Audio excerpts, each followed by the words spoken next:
Salut tout le monde, c'est BigGaming84 et on se retrouve aujourd'hui pour un tuto peinture les amis, celui des RSO de chez Plastic Soldier Company. Donc, on commence avec du Choco Brown de chez MIG, le MIG 015. On va faire la première phase de camouflage des RSO. Alors les RSO, je les ai fait couler en Normandie. Alors, ils peuvent s'adapter également pour l'Europe de l'Est, en fin de guerre, hein, 44-45. Ils peuvent parfaitement s'adapter, honnêtement. Voilà, je les ai fait de ces couleurs-là parce que j'essaie de faire une armée de ce thème-là. Et pour moi, les RSO ont forcément cette couleur. Je crois pas qu'il y ait eu des RSO gris. Dites-moi si je me trompe, dites-moi s'il y a eu des RSO gris, parce que dans ce cas-là, j'achèterai une autre boîte. Tout simplement. Ensuite, je fais des vitres. Après avoir fait le camouflage marron et vert, les vitres en light gray. En dark gray, pardon. Alors, il n'y a pas de... Ce qui est dommage, c'est que les vitres ne sont pas découpées. Ce qui est bien, c'est que les vitres ne sont pas découpées. On va se dire, qu'est-ce qu'elle raconte? Bah, en fait, c'est pas si mal qu'elles soient pas découpées, parce que ça évite de vulgairement se faire chier à faire l'intérieur, quoi. Là, vous faites des vitres grises, ça rend bien, c'est correct, ça va bien, quoi. Voilà, on se casse pas trop la tête à faire les sièges, les machins, les bidules, voilà. Pour du wargame, ça va très très bien. Ensuite, avec du noir, vous faites les bandes de caoutchouc, les bandes de roulement des RSO. Faut y penser, pensez-y parce que ça c'est très très important. Ça fait partie des éléments qu'il faut impérativement faire pour soigner le résultat final tout simplement. Et il y aura beaucoup de phases de lavis et de travail sur ces véhicules. Alors les trois modèles que vous voyez sur la table d'ailleurs, hein, il y a celui du fond et les deux qui sont identiques, les deux RSO. Donc vous avez le chasseur de chars et les deux RSO. J'ai mis, pour pas vous dire de bêtises, comme ça là de tête, hein, je vous dirais 1 heure pour faire les trois. Donc c'est extrêmement rapide. C'est limite du speed painting, hein, voilà. Avec du brown, neutral brown, j'ai fait un lavis pour le plateau. Et avec du dark wash, vous faites un lavis sur tous les galets, toutes les roues du véhicule. Parce que ça va apporter cette petite touche qui manque pour faire l'effet graisse, l'effet sali, l'effet tout ça. Donc là on va travailler du sans pigment en fait, tout simplement.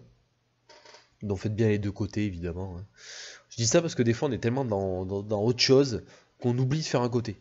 Ça peut arriver, hein, je vous le dis, vous êtes dans votre truc et à la fin, vous passez à autre chose et au bout d'un moment vous revenez et vous dites ah merde, j'ai oublié l'autre côté. Donc voilà, le Dark Iron, on va faire les chenilles avec. Alors cette couleur est géniale pour faire les chevilles. Les chenilles, pardon, pas les chevilles. C'est parfait. Honnêtement, prenez-la cette couleur, achetez-la. Les Potamiya, c'est pas ce qu'il y a de plus cher. Ça dure super longtemps. Honnêtement, allez-y. Seul défaut des Potamiya, des fois, il faut rajouter une ou deux gouttes d'eau dedans, juste pour conserver la peinture. Cendre brune, avec la cendre brune, un petit brossage à sec. Peu partout, surtout sur les chenilles et tout ça. Alors sur les chenilles, ça peut vous sembler bizarre qu'on fasse un brossage à sec avec cette couleur-là, mais c'est voulu, encore une fois. C'est voulu, et faites-le sur les vitres, parce que ça va faire un petit point de lumière sur la vitre, et c'est très très... ça fait très soigné, très fini. Flat aluminium, le XF16 de chez Tamiya. Et là, vous faites un brossage à sec uniquement sur les chenilles et sur les roues, les galets. Et là en fait vous mettez du relief aux chenilles, vous les faites ressortir ces chenilles, parce que souvent on a tendance à les faire beaucoup trop sombres, et là, là c'est soigné, tout simplement. Dark Rust. Le Dark Rust, vous allez faire un lavis sur les chenilles, et là vous allez vraiment clôturer le travail sur les chenilles, même le travail sur le blindé. C'est très rapide de faire ce blindé, honnêtement, il n'y a pas un travail de fou furieux.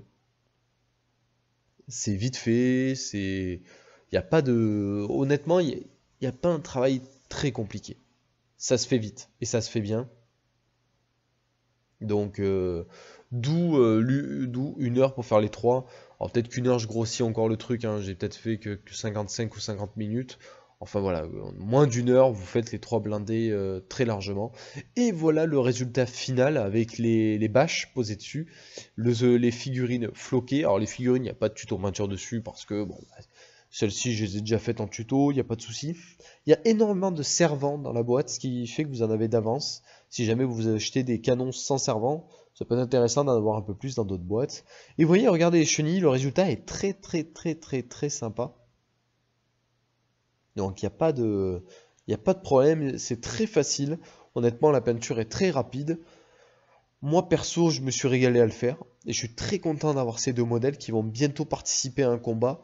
Euh, Alors, quand, je sais pas, me demandez pas quand, parce que j'en sais rien, honnêtement, pour l'instant, j'en ai beaucoup à monter.